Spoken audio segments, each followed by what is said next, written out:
Are your AI apps secretly paying for the exact same answers twice? Let's jump right into this explainer and expose a hidden, repetitive financial waste that's quietly and rapidly draining modern AI budgets all over the world. Today, we're looking at a completely novel antidote to this waste called PrismLib. It's a free, open-source Python library built from the ground up to slash costs and seriously boost the speed of scalable AI engineering. For businesses trying to scale, it offers a first-of-its-kind approach to efficiency that no one has really had before. Here's our roadmap for today.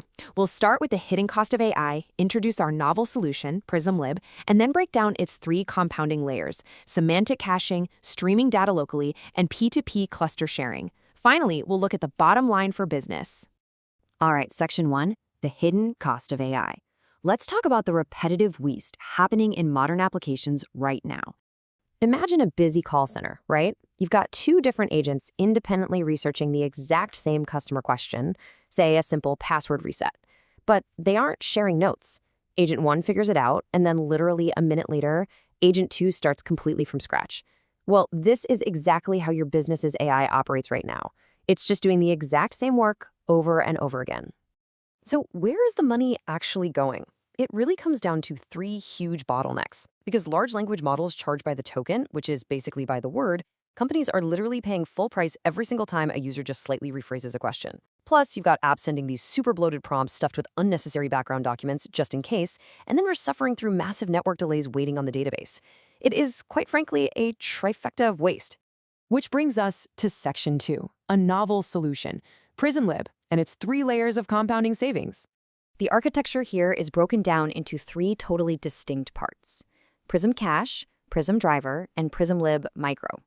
And what makes this so brilliantly flexible for companies is that these layers are totally independent. You don't need some massive overnight system overhaul. Businesses can just adopt them one by one and start seeing those compounding financial benefits on day one. Let's dive into Section 3, Layer 1, Semantic Caching. Basically, how to stop paying for repeat answers. Now, unlike traditional caches that only trigger if you type in a perfect exact match, PrismCache is a semantic cache. It actually understands meaning. It knows that how do refunds work and what is your refund policy are asking the exact same thing. If you ask something it's effectively seen before, boom, it answers instantly for free. Ask something new, it calls the model just once, and then it remembers. To put that into perspective, in a real Azure load test with 50 simultaneous users firing off about 7,000 questions, PrismCache served a staggering 95.9% of them straight from memory. That means 19 out of every 20 model calls were completely free. And the best part?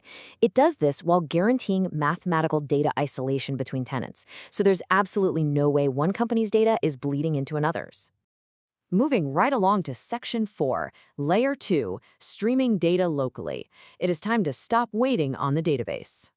Normally, your app asks the database a question, and then you wait.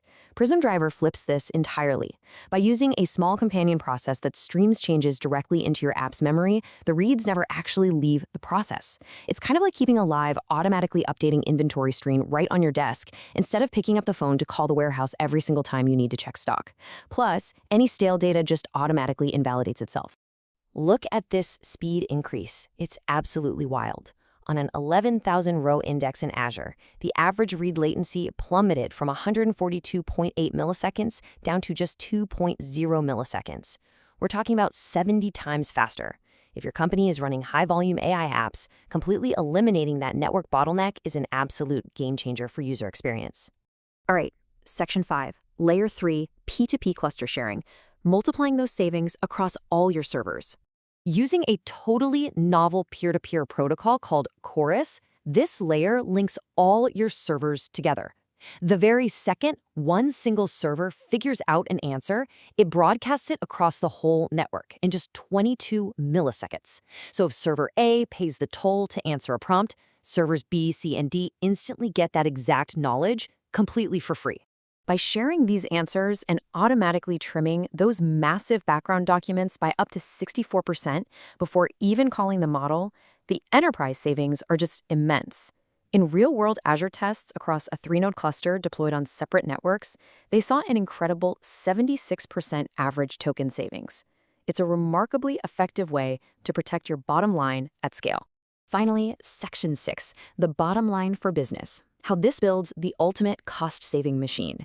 By stopping expensive repeats with semantic caching, streaming data locally so reads are 70 times faster, and syncing knowledge across clusters for free, PrismLib offers businesses an unprecedented financial advantage.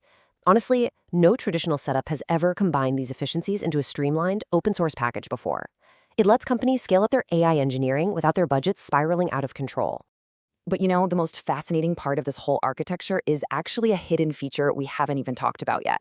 According to the creator, their proudest idea from all of this is simply that, quote, failure handling comes for free. So, we have seen the staggering financial and performance benefits this tech offers.